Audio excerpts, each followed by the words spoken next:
Ospital talaga ang inabot ng Thai na kalaban dahil nawasak ang atay niya sa ating kababayan. May isang Thai na boksingero ang minaliit ang ating kababayan. Sobrang hambog nito sa laban at binaliwala ang lakas ni kabayan. Pero pagkatapos ng ilang segundo sa round 1, 3 beses itong bumagsak at halos hindi makahinga dahil sa tindi ng kamao na sinalo ng kanyang bodega. Ang hindi niya alam, ang Pilipinong boksingero ay ang nambugbog sa napakatangkad na boksingero ng China at nagpasuko sa mapanakop na bansa nila.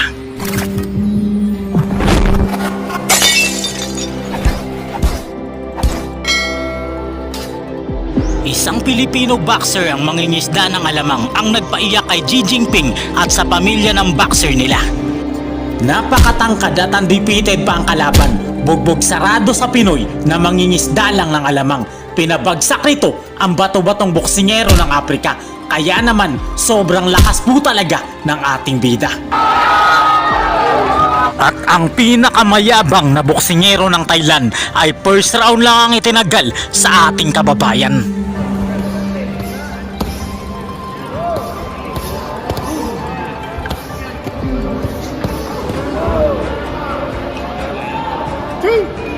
May isang Pinoy na boksingero ang manghingisda ng alamang na naging bagong kampiyon sa Super Lightweight Division pagkatapos niyang bugbugin at wasakin ang undefeated boxer ng bansang China. Napakatangkad po ng kalaban ng ating kababayan pero no match ito sa kanyang kakayahan. Kaya naman ito talaga ang patunay na hindi kayang tapatan ng isang Chinong mandirigma ang boksingerong Pilipino dahil ang akala talaga niya ay easy fight lang ang maliit nating bida. Iyak ang kanyang pamilya sa bansang China at si Xi Jinping na pangulo nila. Si Elmo Remo Traya ay nagmula sa bayan ng Mandawi, lalawigan ng Cebu. Nagmula sa pamilya na mga mangingisda ang ating pambato bago naging isang profesional na boksingero. Nito lang June 24 taong 2023, nabigyan ng pagkakataon ng ating pambato para sa kampyonato ng WBF Australasian Super Lightweight Division. Pero hindi madali ang magiging laban ni Elmo Traya dito sapagkat makakalaban niya ang isang napakatangkad at walang talo na boksingero ng China. Si Wiwi Liu ay kumpiyansa na tatalunin at makikeo ang ating pambato. Yan ang mga sinabi niya sa interview. Pero ang hindi niya alam, si Elmo Traya ay ibang klaseng boksingero. Bugbog sarado ang sasapitin niya sa ating pambato. Round number 1, sobrang laki ng kalaban. Mahaba ang galamay nito at mahirap patamaan. Pero pinasok ng Pinoy ang kanyang depensa at nakipagsabayan.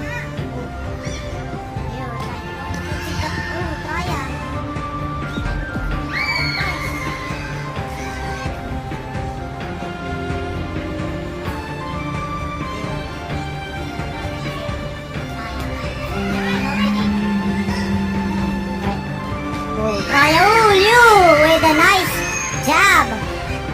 Traya sustains. Nice hook. Uppercut. Ooh. Nice uppercut. Nice hook. Still won't connect. Traya trying to find. Ooh. Ooh, good body shots coming from Traya. Still no solid punches connecting. Early in the... And that's the end of our first round. Sa round number 2, kuha na ng Pinoy ang galaw ng kalaban. Lagi na niya itong nasasapul at natatamaan. Good body shots here from Traya. Still good body shots. A good hook. Ooh, ooh, good hook. Good left hook there from Traya. One good shot. Good body shots here from Traya. But Liu, trying to distance. Ooh, that clean counter blow. Ooh, what a nice hook from Liu. But Traya with that uppercut. Right here. It's the end of our second round. Round number 3, ramdam na ng Chino ang lakas ng kamao ng ating pambato. Kaya atras na ito ng atras pag tinatamaan ng Pilipinong boksingero. Ooh, but Liu was the one harassing Traya's defense. But here we go again with Traya's overhand. Ooh. Almost a nice shot. Good body shots. Good overhand from Traya. Trying to corner Lou here. He's connecting, but still not enough. Ooh. Good straight from Traya.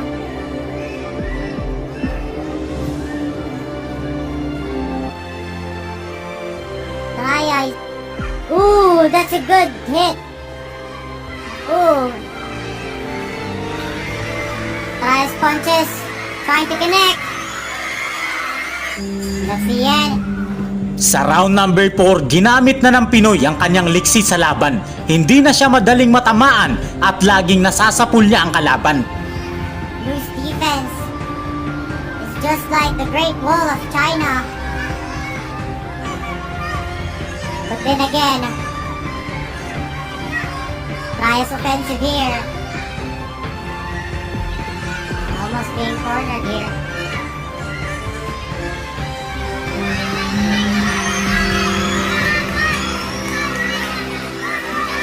Traya.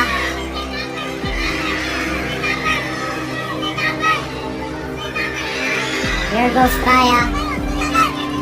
Two punches connecting. But Lou still stands inside. Last 10 seconds remaining. This is gonna be a showdown. That's the end.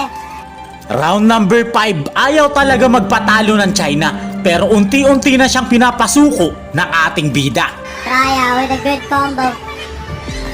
Ooh, good body shots, but good trade of blow from one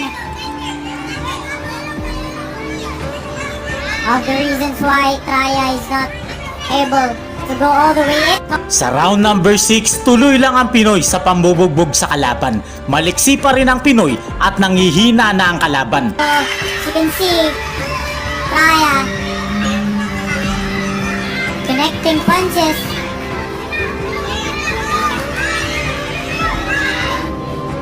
Lou is going for a different angle here. Ooh. Lou is starting to grow aggressive. Traya still on the corner. Last seconds. That's the end. Round number 7, pagod na ang boksingero ng China habang ginaganahan naman ang ating bida na bugbugin ang kalaban niya. Ooh, on the corner. Lou trying to push Traya on the corner, but Traya here trying to go aggressive. Trying to push back Lou.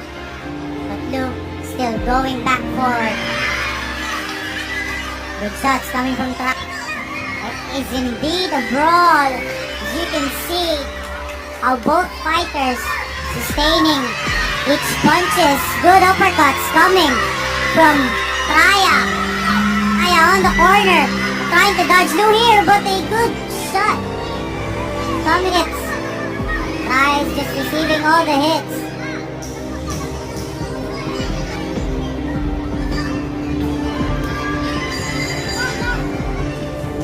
Sa round number 8, sabayan na ang dalawang boksingero pero nakakalamang dito ang ating pambato. Kahit na matangkad at matibay, ang Chinong boksingero ay nabugbog talaga ito ng gusto ng ating pambato. Both trading blows. Who's gonna go down first? Good hit from Traya. Another good hit. Ooh. So good straight coming. That was a good fight. Malinaw na panalo dito ang ating pambato kaya nakuha niya ang kampyonato at ipinagmamalaki siya ng mga Pilipino dahil natalo niya ang mapanakop na boksingero. Araw naman ng Huwebes, August 29 taong 2024 ay dumayo ang ating kababayan sa bansang Thailand upang sagupain ang pinakahambog na Thai na boksingero. Si Batsayan Kamon ay minaliit si kabayan pero first round lang pala ang itatagal niya sa laban. Thailand in the yellow and blue shirts. Batsayan really exploding forward now. Elmo starting the pace very, very fast. I mean, Elmo's just got to weather this storm in a situation like this. I've seen watching him fight so many times. Sa sobrang lakas ng kamao ni Kabayan, babagsak ang Thai na kalaban kahit hindi tinamaan. Elmo again, targeting the body by Cheyenne, slips. Very well done by the referee. Right uppercut there, and down goes Juan Cheyenne. So within the first minute, if there's Tumayo pa ang Thai na boksingero pero dito na siya tatapusin ng ating pambato.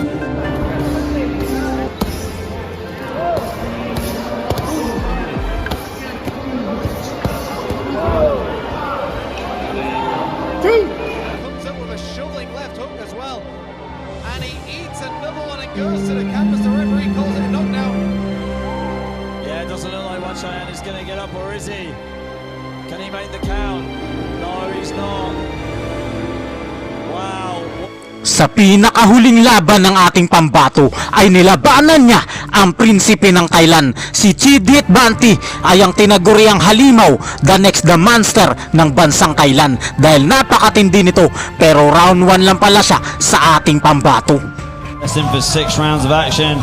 In the red corner, we've got Money Punch Elmo Treya against Citidet Banti. Off laterally to his right. Treya coming forward. Citidet now pushing the pace on the front foot this time. As he lands a good 2-punch combination on the back foot. A guard here from Treya again. Citidet pushing out that straight right, that right hand and landing with the straight left.